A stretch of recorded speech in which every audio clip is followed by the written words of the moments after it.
Nah, kalau tadi Ustaz bilang bahwa narkoba ini melemahkan syaraf, melemahkan iman, kalau yang berikutnya melemahkan pendengaran nampaknya Ustaz.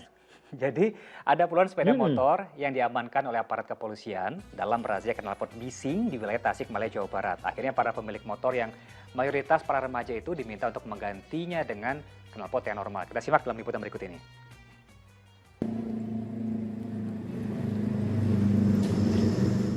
Sejumlah motor dengan knalpot bising di kota Tasikmalaya, Jawa Barat ini terpaksa diamankan aparat gabungan dari tangan para remaja yang berkendara karena mengganggu ketertiban umum.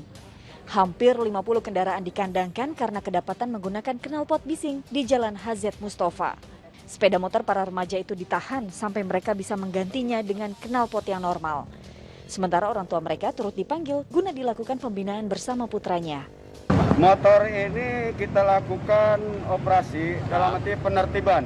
Penertiban karena pada sepeda motor tidak menggunakan standar yang seharusnya kita gunakan. Razia knalpot bising di kawasan Cihideng ini akan terus berlanjut demi menjaga ketertiban masyarakat, terlebih di saat tak boleh ada kerumunan kala pandemi COVID-19. Eko Setiabudi melaporkan dari Tasikmalaya, Jawa Barat. Tapi anehnya nih Ustaz, walaupun kita sebagai besar bilang ini bising, bikin terganggu pendengaran, tetap saja bagi para pelaku ini keren begitu Ustaz. Jadi mereka kadang sengaja digeber knalpotnya keras-keras sedemikian rupa. Nah, kalau dalam tuntunan dalam Islam Ustaz, adakah yang sebenarnya melarang umatnya untuk mengganggu ketertiban dan juga kenyamanan dari orang lain Ustaz? Ya, saya juga alumni ya, artinya orang yang senang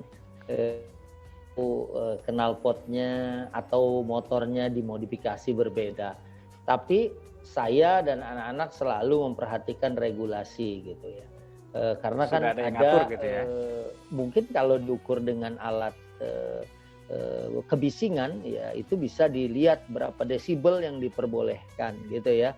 Karena kalau yang enak gitu, kedengeran ke telinga kita juga enak ya. Suaranya lembut dan lain sebagainya. Makanya arif buat anak-anak ya untuk bijak di dalam memodifikasi kendaraannya. Standar keamanannya juga diperhatikan ya. Kadang-kadang spion udah benar dicabut-cabutin atau diganti yang kecil sehingga fungsinya nggak ada gitu. Padahal itu kan dibuat adalah untuk safety regulation ya, untuk keamanan kita juga. Terus tentang mengganggu orang lain, hadisnya jelas kalau dia mau disebut muslim adalah man salimal muslimuna min lisanihi wa yadihi.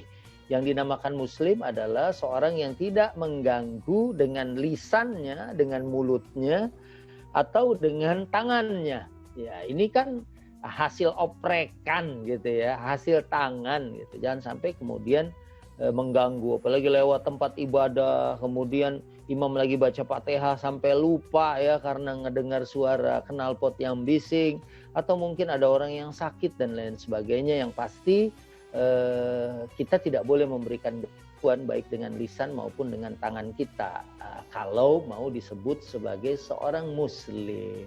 Amin. Semoga kita dapat mengukuhkan jiwa muslim dan juga muslimin gitu Ustaz ya dalam diri kita masing-masing. Ya.